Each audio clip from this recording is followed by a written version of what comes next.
प्राण सभी शारीरिक कार्यों को विनियमित करता है। उदाहरण के लिए श्वास, ऑक्सीजन की आपूर्ति, पाचन, निष्कासन, अपसर्जन और बहुत कुछ। मानव शरीर का कार्य एक ट्रांसफार्मर की भांति है जो विश्व भर में प्रवाहित प्राण से ऊर्जा प्राप्त करता है, इस ऊर्जा का आवंटन करता है और फिर इसे समाप्त कर देता है।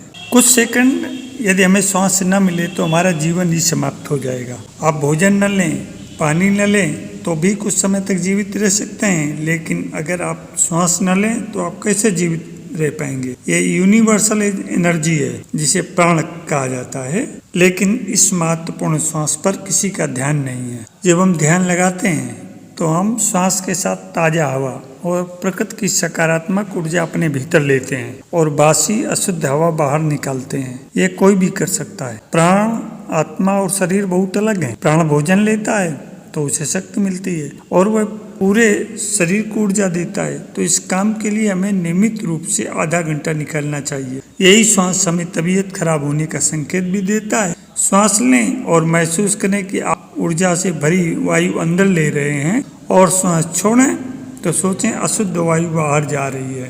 प्राण ऊर्जा, तेज शक्ति है। प्राण समस्त जीवन का आधार और सार है। यह वह ऊर्जा और तेज है जो संपूर्ण विश्व में व्याप्त है।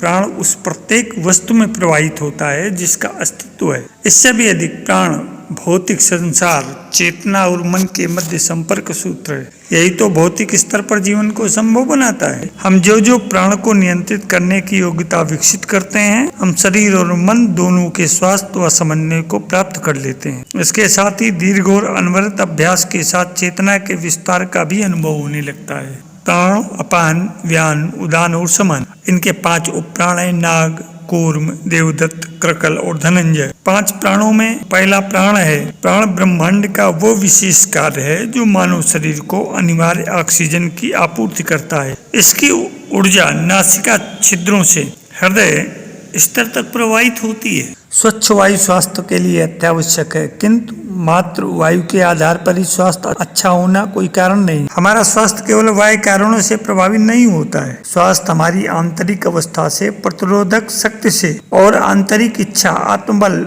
आंतरिक सामर्थ्य से भी अनुशासित होता है। जब आत्मबल अंदर से दृढ़ होता है तब बाहरी शक्तियां हमें यदा कदा ही नुकसान पहुंचाती हैं। दैनिक जीवन में योग का अभ्यास हमारी जीवन शक्ति को सुदृढ़ करता है। कुछ निश्चित व्यायाम विधियां विशेष प्राण शक्ति को सक्रिय करती हैं। यह भस्त्रिका, नाड़ी शोधन और उज्जाई प्राणायाम। दूसरा है अपान। अपान प्राण शरीर के निम्न भाग को, नाभि से पैरों के तलवों तक को प्रभावित करता है। यह प्राण निष्कासन प्रक्रिया को विनियमित करता है। रोग जो पेट के निचले भाग को प्रभावित करते हैं, आंतों, गुर्दे, मूत्र त्याग, मूत्र मार्ग, टांगों आदि को, वे सभी अपान प्राण की अवस्था का परिणाम ही होते हैं। नवली, अग्निसार क्रिया, अश्विनी मुद्रा और मूल बंद विधियां अपान प्राण को मजबूत और शुद्ध करने का कार्य करती हैं। व्यान।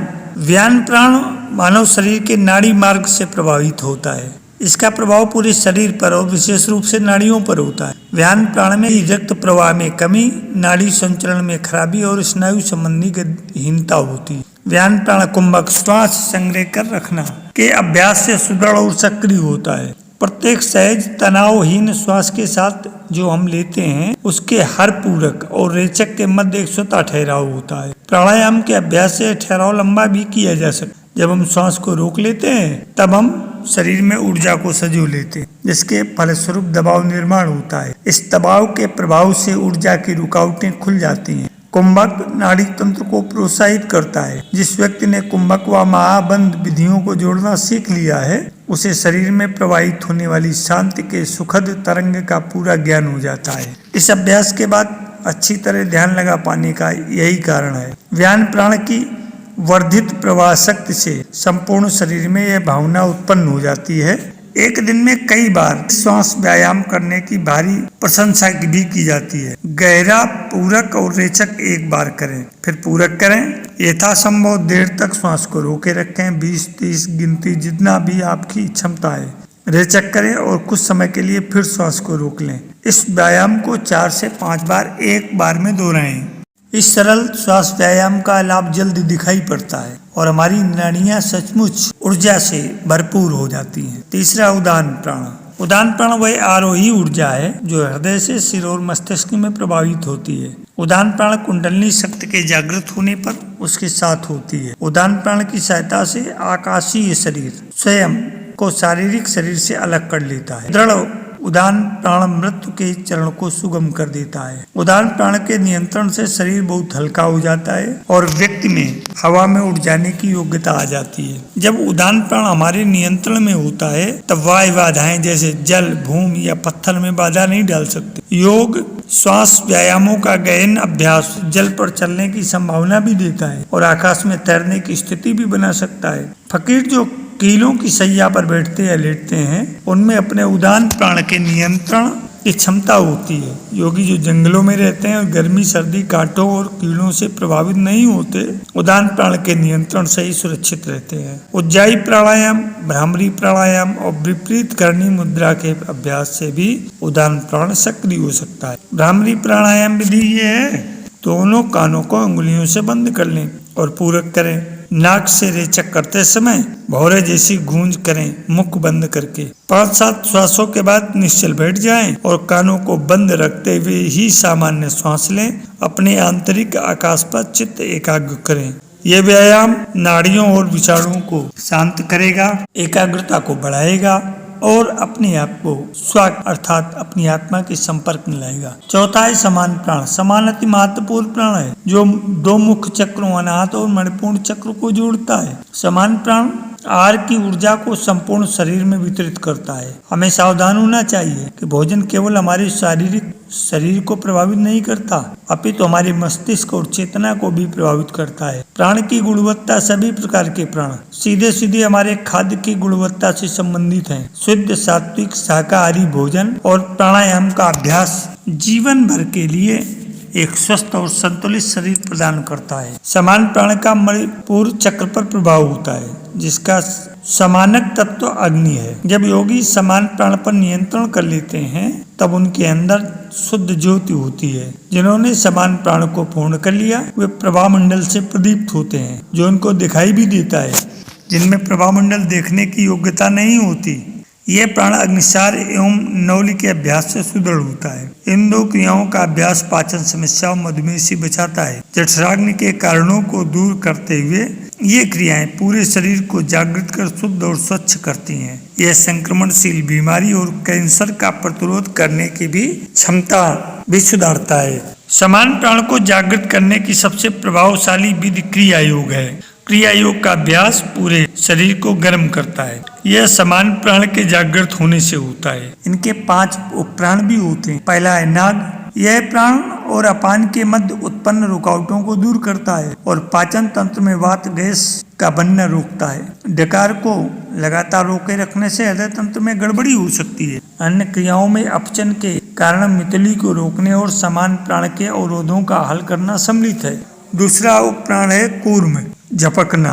यह उपप्राण आंखों के क्षेत्र में क्रिया है जिससे पलकों के खुलने और बंद होने का नियंत्रण होता है। इस उपप्राण की ऊर्जा तब सक्रिय होती है जब हम जाग रहे होते हैं और यह शक्ति जब हम सोते हैं पुनः प्राप्त हो जाती है। कूर्म धूल और अन्य अवांछित वस्तुओं आदि को आंखों में घुसने से रोकता है। इस उपप्राण में गड़बड़ी से पलकों का अनियंत्रित झपकना और खिंचाव पैदा हो जाता है। ओम उच्चारण की तरह ताटक के अभ्यास से भी कूर्म में संतुलन और सामर्थ्य प्राप्त होता है।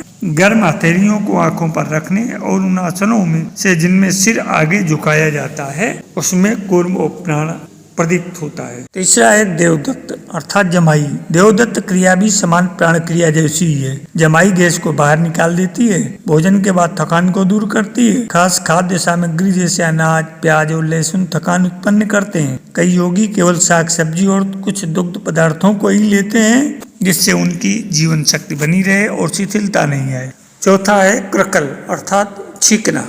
श्वास तंत्र में आए अवरोधों को दूर करता है। छींकने से सिरदर्द में आराम हो सकता है क्योंकि यह सिर और गर्दन में ऊर्जा प्रवाह की रुकावटों को दूर कर सुगम कर देता है। छींक को दबाना नहीं चाहिए क्योंकि इससे ग्रीवा रीढ़ में कशेरुका प्रभावित होती है। लोक कथाओं में कहा जाता है कि जो जोर से और दृढ़ता पूर्वक छींकता है वह दीर्घ काल तक जीवित रहता है। कमजोर छींक कमजोर स्फूर्ति को दर्शाता है। और 5वां है धनंजय हृदय वाल्वों का खुलना व बंद होना। धनंजय हृदय के निकट स्थित होता है। यह समस्त शरीर को प्रभावित करता है और विशेष रूप से हृदय की मांसपेशियों को, हृदय के वाल्वों को खोलना एवं बंद करके हृदय संबंधी बीमारी व हृदयघात भी धनंजय की गंभीर गड़बड़ी से हो सकते हैं। मानव शरीर में 4 ऐसे क्षेत्र हैं जहाँ प्राण का प्रवाह विशेष रूप में गहन होता है। दोनों पैरों के तलवों व दोनों हाथों की हथेलियों के माध्यम से पैरों का पृथ्वी तत्व से निकटतम संबंध है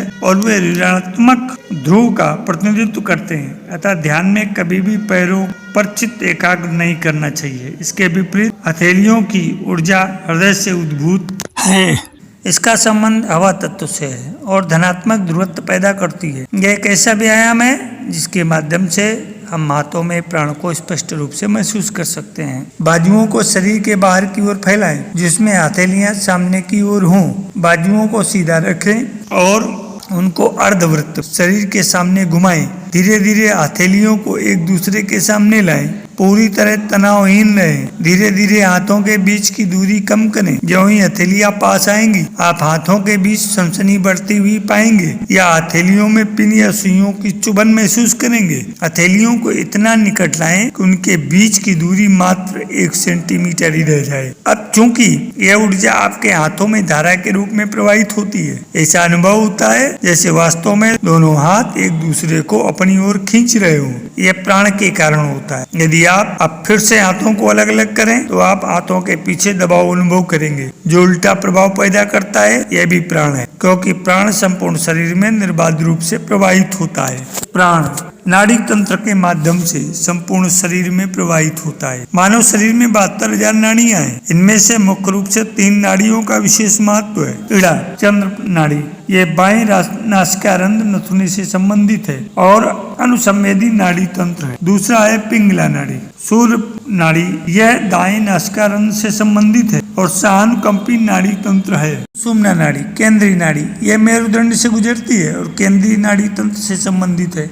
आसनों और प्राणायामों के अभ्यास से इड़ा एवं पिंगला नाड़ियां सुव्यवस्थित होती हैं और इसका सभी 72,000 नाड़ियों पर ऊर्जा प्रवाह का शुद्ध, दृढ़ और संतुलनकारी प्रभाव होता है। प्राणायाम और ध्यान के अभ्यास सुषुम्ना नाड़ी में ऊर्जा प्रवाह को बढ़ाते हैं। जब आध्यात्मिक ऊर्जा सुषुम्ना में प्रवाहित होती है, विशेष मस्तिष्क केंद्र और चक्र सक्रिय हो जाता है, जो हमारी चेतना का विकास और विस्तार उच्चतर आध्यात्मिक स्तर तक कर देते हैं। प्राण स्वयं पूर्णता शुद्ध और निष्पक्ष है। जिस प्रकार एक नदी की जलधारा स्पष्ट और स्वच्छंद होती है, अपने मार्ग में नदी अनेक वस्तुओं को ग्रहण करती है, जिससे पानी की कोटि बदल जाती है। ठीक ऐसा ही प्राण के साथ भी होता है। प्राण शरीर में शुद्ध और स्वच्छ प्रवाहित होता है, किंतु विधा किस प्रकार होता है व्यक्ति के ऊपर निर्भर है। उसकी जीवन शैली, उसके आंतरिक गुण और भावनाएं, भोजन का प्रकार जो ग्रहण किया एवं पर्यावरण और साथी जिसके साथ वह रहता है, विशेष दोनों को प्रभावित करती है। रक्त विद्यमान जीवन शक्ति का स्तर और उसके कोष मानव शरीर की स्थिति का निर्धारण करते हैं। जितने अधिक कोष निष्क्रिय हो जाते हैं, व्यक्ति उतना ही अधिक कमजोर हो जाता है और जल्दी ही वृद्धावस्था की ओर जाने लगता है। जब प्राण का प्रवाह सीमित हो जाता है, परिणाम वही होता है। प्राण का प्रवाह उन चिंताओं से प्रभावित होता है जो हम स्वयं ही उत्पन्न कर लेते हैं। हम जितने अधिक शोकाकुल या अवसादग्रस्त होंगे, प्राण का प्रवाह भी उतना ही कमजोर होगा, जिससे हम लोग ग्रस्त हो जाएं और वृद्ध होने की प्रक्रिया तेजी से चलने लगती है। दूसरी ओर वे हैं जो संतुलित और जीवन स्फूर्ति को प्रसारित करते हैं और उनका सामर्थ्य बढ़ने से समस्त मानवों को भी आकर्षित करने लगते हैं। अतः हमें सदैव सार्थक प्राण प्रसारित करने चाहिए। हम जिस प्राण को प्रसारित करते हैं, हमारा स्पंदन या प्रभामंडल वह अन्य लोगों को स्पष्ट समझ में आता है। आत्मा शरीर को छोड़ती है और मृत्यु आती है, जीवन ऊर्जा भी शरीर से निकल जाती है। एक दिन मरना ही हमारा प्रारब्ध है, किंतु हम इस तत्व को हमेशा भूल जाते हैं। जब हम मरते हैं, हम सब वस्तुएं पीछे छोड़ जाते हैं, अपना शरीर, शारीरिक संपत्तियां, मित्रों और शत्रुओं को भी। अतः जीवन का अर्थ रहता कहाँ है? जीवन का प्रयोजन वास्तविकता को पहचानना है। यह वास्तविकता दैवी शक्ति आत्मा हमारे ही अंदर है। यही है जिसको हम ध्यान से में खोजते हैं। जीवन के साथ योग चैनल में धन्यवाद।